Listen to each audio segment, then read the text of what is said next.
As we continue through the winter season, it's important to be mindful of the many dangers the cold can bring.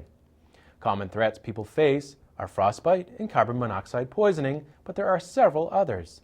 Attleboro Fire Chief Scott Lachance offered some insight into some of the ways residents can stay safe during these cold months. Good afternoon, my name is Scott Lachance. I'm the Fire Chief for the City of Attleboro, also the Emergency Management Director as well. As you know, we're in the heart of the winter season right now, so it seems like it would be a good idea to give you folks some pointers and some tips for things that you can do in the cold weather to keep yourself safe.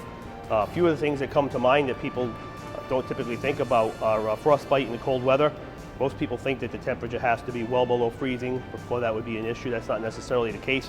If you have any winds, humidity, rain, temperatures even 35, 40 degrees, people can get frostbite, especially the elderly. So one of the things we like to tell people to do when you're outside and you're out and about, you should dress in multiple layers. If you're going to be driving someplace for an extended period of time, even though you're going to be in a car and it's warm, you should make sure you have several layers of clothes, whether you're wearing them or not, at least have them packed in the car. That way, if you have a problem with your car breaking down, you don't have to worry about, the cold temperatures getting to you that way. Children also, especially when they're outside playing in the cold, you should be checking on them frequently, making sure that they're not getting a rash around their wrists where their gloves meet, sometimes the ankles where the socks meet.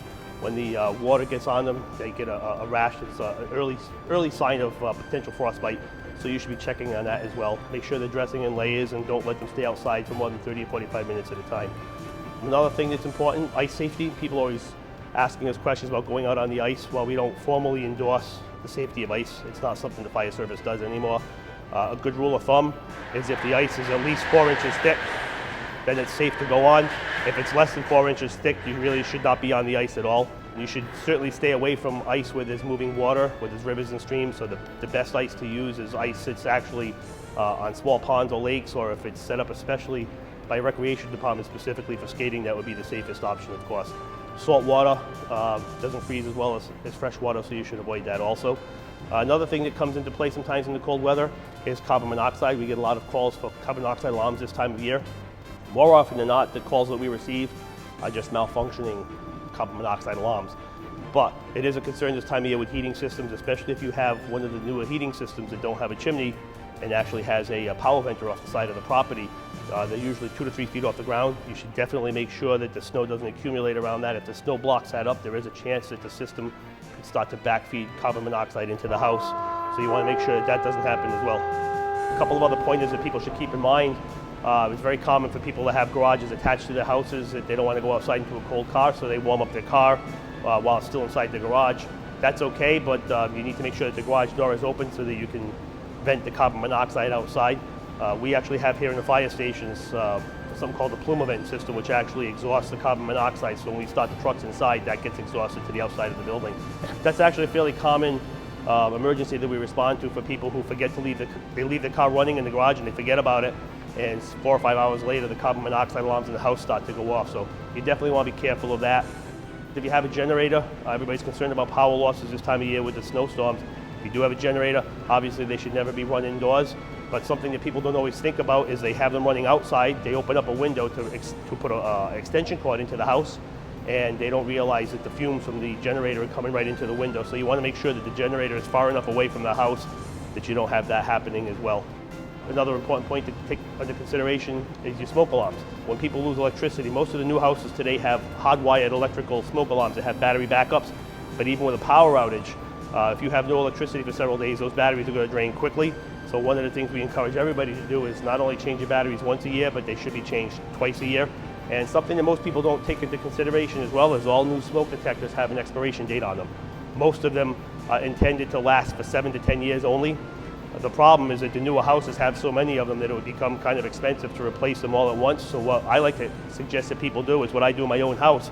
Every year I just replace one. That way, every 7 or 8 years, I actually go through the whole house and it's not such a big expense. So you should take that into consideration as well. When I'm here at the firehouse during a storm, I make sure I call my wife at home and make sure that her and my kids are actually clearing my sidewalk even though it's still snowing.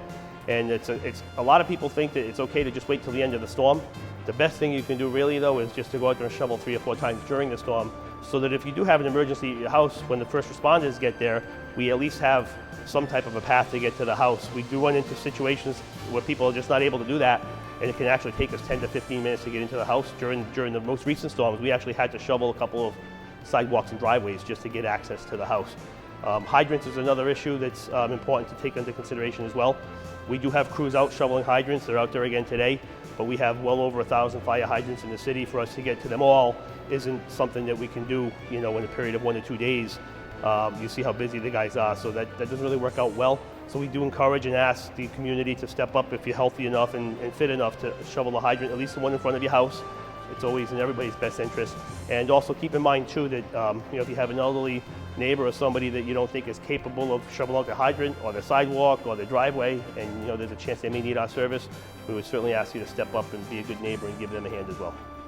At the Massachusetts Emergency Management Association, if you just Google Massachusetts MEMA, it'll bring you right up to their homepage, and they have a whole list of information. They make that information available to the fire departments and emergency management directors as well.